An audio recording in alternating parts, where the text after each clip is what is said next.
인플레이션을 좀 방관한 자세에서 아 이거 안 되겠네. 인플레이션 이제 우리가 허용하겠다는 발언을 이제는 안 하겠다. 이러면서 12월에 FOMC 내용이 1월에 나오면서 시장이 안 좋아지고 전체 자산 시장이 안 좋아하다 보니까 비트코인 시장이 안 좋아진 거죠. 암호화폐 시장이 안 좋아진 거죠. 그래서 비트코인 및 암호화폐가 이것이 문제 자체가 있는 것은 아니죠. 자, 그러면 우리는 이렇게 생각해 볼 수 있어요. 그렇다, 좋다.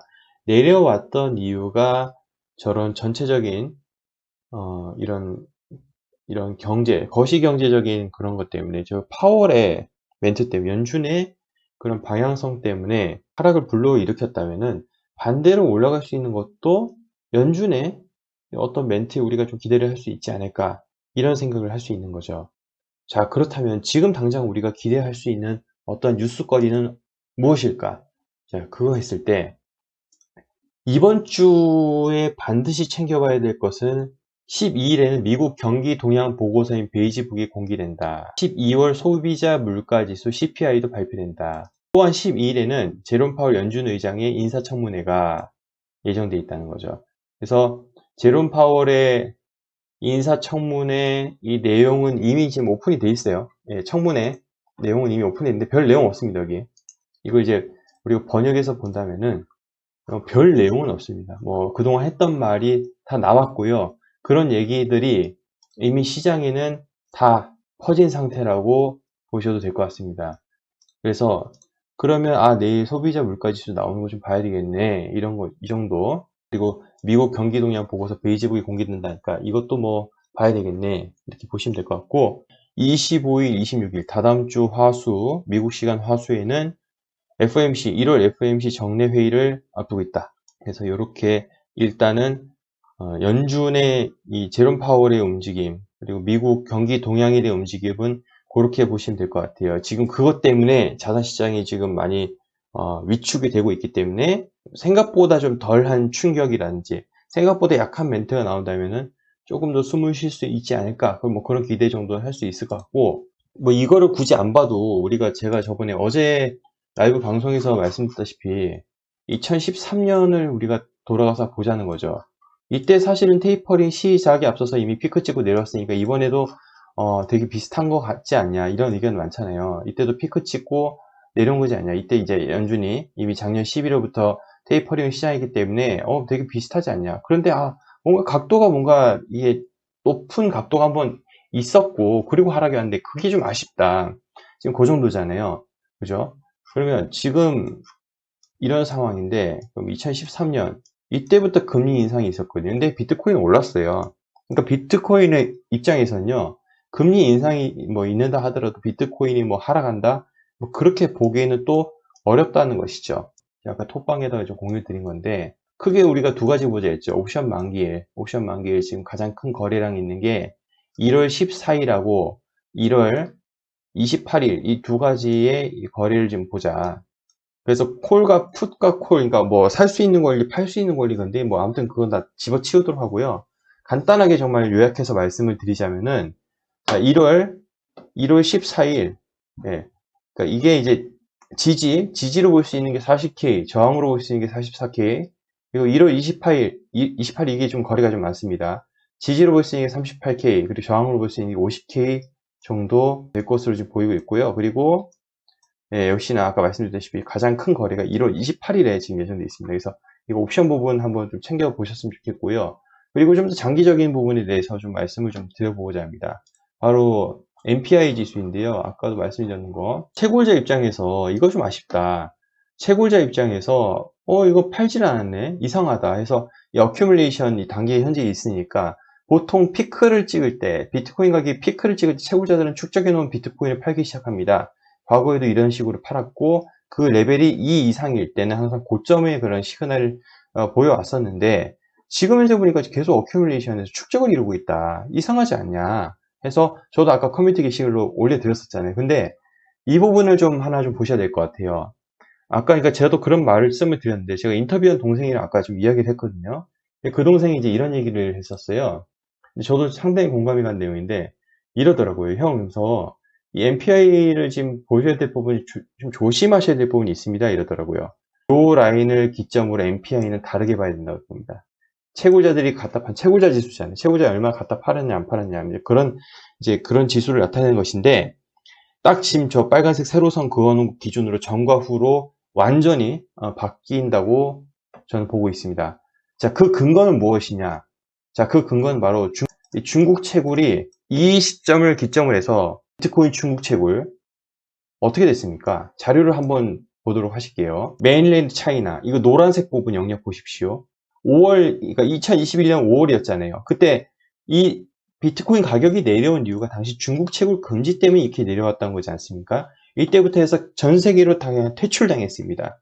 그래서 이젠 더 이상 중국 내부에서 채굴되는 이 해시레이트가 존재하지가 않습니다. 다른 자료 한번 보여드릴게요. 다른 자료. 이미 제로가 되었습니다. 맞습니다. 8월입니다. 그러니까 2019년 9월에는 그 당시만 하더라도 중국 채굴이 전 세계 그냥 거의 대부분이었지. 75.5% 나타냈고, 미국은 겨우 4.1%밖에 없었던 이 시절. 이제는 바뀌었다는 것이죠. 이제는 완전히 바뀌었죠. 현재, 이제는 더 바뀌었죠. 근데 2021년 8월만 보더라도, 즉 중국 채굴 한번 싹 한번 갈아엎었잖아요. 5월부터 해가지고 그때 떡락이 일어나고. 그래서 지금 보시면 미국 채굴, 미국 기가 해시레이트가요 35.4%. 카자흐스탄, 최근에 뭐 얼마 전에 좀 문제가 됐던 카자흐스탄 다시 돌아왔다고 하더라고요. 18.1%. 그리고 뭐 러시아, 중국인데 중국이 이제 제로입니다. 제로. 시점을 딱 기점을 해가지고 중국이 완전히 사라졌어요. 그러니까 이때까지만 하더라도 결국 이 MPI 이거 갖다 판 것도 결국 중국 채굴자들이라고 우리가 봐도 되는 거잖아요. 이 중국 채굴자. 근데 이제부터는 중국 채굴자들이 없어요. 83들이 없다 보니까 이제 이렇게 톡 튀어나온 게 존재하지가 않기 때문에, 형님 이렇게 톡 튀어나온 게 아직 나오지 않았다고 해가지고 고점이 아직 오지 않았다고 판단한 것은 그건 좀 위험할 수도 있습니다 라고 하더라고요. 근데 그건 진짜 맞는 말이죠. 이게 이 부분, 그럼 뭔가 미국은 뭔데, 지금 미국이 이제는 1등이 됐죠. 해시레이트 1등이 됐죠. 미국은 팔지 않고 이것을 제깍 채굴된 것을 중국처럼 이런 식으로 팔지 않았고, 이제는 미국이 지배하고 있잖아요. 미국 같은 경우는 어떻게 하냐, 안 팔고, 팔지 않고, 비트코인을 채굴한 것을 팔지 않고 오히려 투자를 받는다. 현금 필요할 때 그냥 투자 받는다. 그리고 주식 상장해가지고 이렇게 올리지 않아요. 이런 식으로 투자 받고 상장하고, 좀 다른 시스템이죠. 그래서 그래서 이 부분이 좀 차이가 있다는 것을 인지를 하시고 MPR을 이제 좀 봐야 될 것 같습니다. 이제 자, 미국 SEC 증권의 토큰 플랫폼 T0가 80만 달러의 벌금을 물고 이제 합의를 봤다. 이 소식을 보고 좀 약간의 좀 희망을 좀 봤다고 할까요? 이런 식으로 좀 합의가 좀 나와주는 분위기 속에서 저는 개인적으로 리플 XRP 합의를 좀 봤으면 좋겠습니다. 지금 엑스퍼트 디스커버리 파이널 데이트가 이제 14일에서 19일로 지금 연장되어 있는 상태고, 이 뒤로는 더 이상 미루지 못하는 거죠. 물론 이 엑스퍼트 디스커버리 데이트가 이 소송의 뭐 데드라인이라고 얘기를 할 수는 없지만은, 그래도 이들이 뭔가 이 안에 기간 안에 해결을 해줘야 되기 때문에 요거 이런 뭐 아무튼 SEC와 벌금 내고 이렇게 합의되는 분위기 속에서 잘 해결됐으면 하는 바람이 있어서 가지고 와봤고요.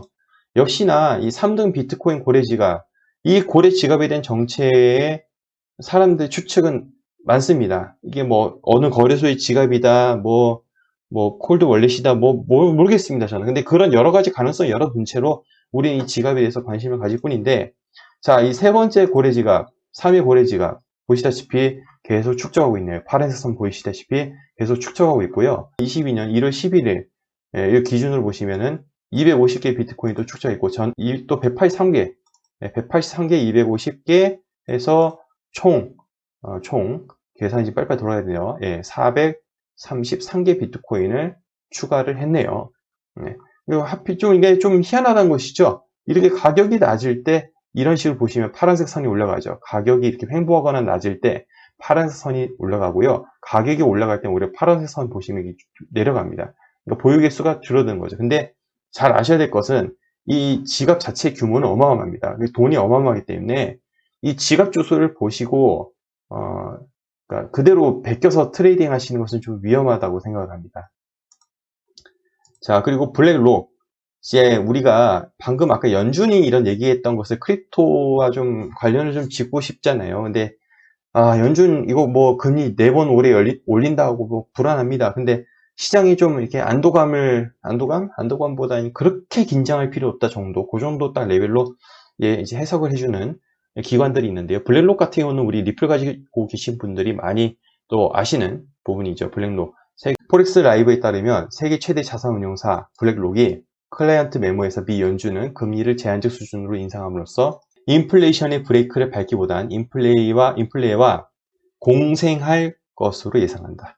앞서 연준은 올해 3차례 금리 인상을 시사했다. 이는 당초 우리의 예상보다 더 빈번한 수치다. 다만 무엇보다 중요한 것은 연준이 낮은 수준의 금리 인상 의지를 보였고 이 같은 기조는 지난주에도 변함없었다는 것이다.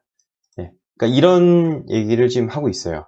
그러니까 연준이 금리를 올려봤자 과연 얼마나 올리겠냐는 거죠. 왜냐하면 그 부채의 그 덩어리는 시장이 풀어놓던 돈의 그 크기는요, 이전보다 더 막대하게 커졌기 때문에 퍼센트 조금만 올려도 엄청난 이 충격이 온다는 것이죠. 과연 경제를 망하게 하는 것이 연준의 목표일까? 아니죠. 예, 모든 이제 중앙은행의 목표는 바로 물가 안정입니다. 물가 안정 때문에 그런 것이죠. 그래서 이 부분 그렇게 올리지 못하고 다시 내릴 것이다. 장기적으로 봤을 때는 그런 얘기들이 많습니다. 자, 아까 뭐 중국 얘기를 했는데 중국 얘기 좀 잠깐 좀 이어서 말씀을 좀 드리자면요. 암호화폐를 도태 산업으로 지정해서 아예 말살하기로 결정을 했다고 하네요. 그래서 아까도 말씀드렸지만 이제 해시레이트는 빵입니다. 빵. 해굴 작년 중순 5월부터 해가지고 뭐 떡나 맞을 정도로 이렇게 막 금지했었고 최근에 12월에는 거래 금지까지 했었고 이제 도태 산업까지가 지정했기 때문에 이런 맥락으로 봤을 때는 결국 다음 달 자기네들이 통제할 수 있는 DCP를 완전히 밀어주기로 한 것이 아니냐라는 생각을 지울 수 없을 것 같습니다. 잠깐 좀 플랜 B를 좀 잠깐 좀 말씀드리자면 제가 요즘 화장실을 가면서 이렇게 생각을 하는데 어떤 생각을 하냐면은 이 플랜 B 이 양반이 왜 어떠한 의도로 이런 빨간색 점선을 그렸을까라는 생각을 좀 하게 되네요. 이 빨간색 점선대로라면은 올해 6월까지 상승을 하고, 그러니까 올해 한 2분기 정도까지 상승을 하고, 또 한 6개월 동안 또 하락세를 맞고, 또 내년 2023년 1월부터 해가지고 뭐 또 한반기부터 해가지고 또 올라주는 이런 모습. 그러니까 이건 큰 그림의 슈퍼사이클을 얘기하는 건데, 이런 적이 없거든요. 이렇게 점선으로 그린 적이 없는데 왜 이런 의도로 했을까? 첫째, 정말 이 대중들을 다시 한번 개돼지 취급하면서 속이기 위한 것이 아닌가? 둘째, 진짜 이번에 맞추면서 한 번에 또 믿음을 주려는 것이 아닌가? 셋째, 그냥 뭐 관종이겠냐? 이런 생각도 들고 해서 좀 생각이 드네요. 여러분 생각 어떠신지도 한번 채팅창에 적으시면 좋을 것 같고요. 지금 피델리티에서는 비트코인을 투자 포트폴리오에 노출시키는 것을 추가했다고 하는데 지금 이 이야기가 그렇게 지금 뭐 시장에 가격 상승에 영향을 미치고 있지 않나요? 시장은 좀 더 강한 호재를 원하고 있는 것 같고요. 되게 이건 약간 웃깁니다. 비트코인이 2021년에 4만 달러일 당시에는 익스트림 그레이드였는데 2022년 현재 4만 달러 때는 익스트림 피어라는 거 완전히 정반대는 거죠. 같은 가격이지만 정반대. 당연하죠. 뭐 이 추세 자체가 다르니까.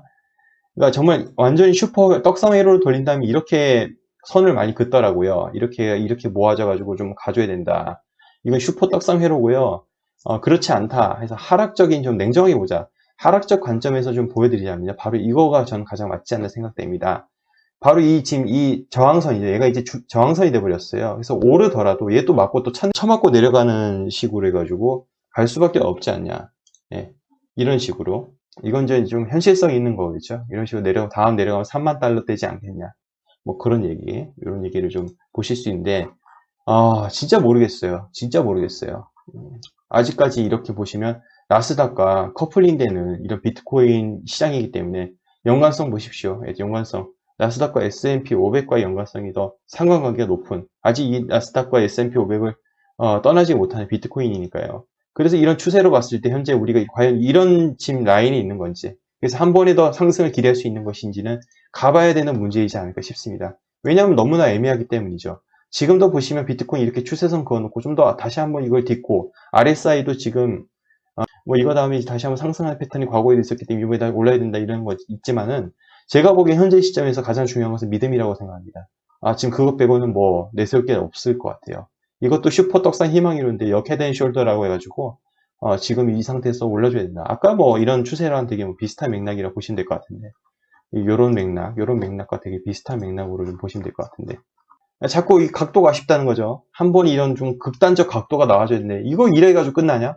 이렇게 해서 끝나냐는 거죠. 이런 민둥산으로 끝나는 것인가. 에베레스트는 한번 그리고 끝나야 되지 않을까라는 이런 기대감이 아직은 잔재해 있어서 여러분들 지금 여기 들어오신 여러분들은 제 방송을 듣고 있지 않나 싶습니다. 제 방송 그렇게 듣고 있다고 생각하신다면 좋아요 한 번씩 누르시기 바라겠고요. 뭐 5만 선들이 지금 난무합니다. 트위터에 진짜 5만 이런 상상도와 5만 실지렁이들이 이렇게 난무하고 있습니다.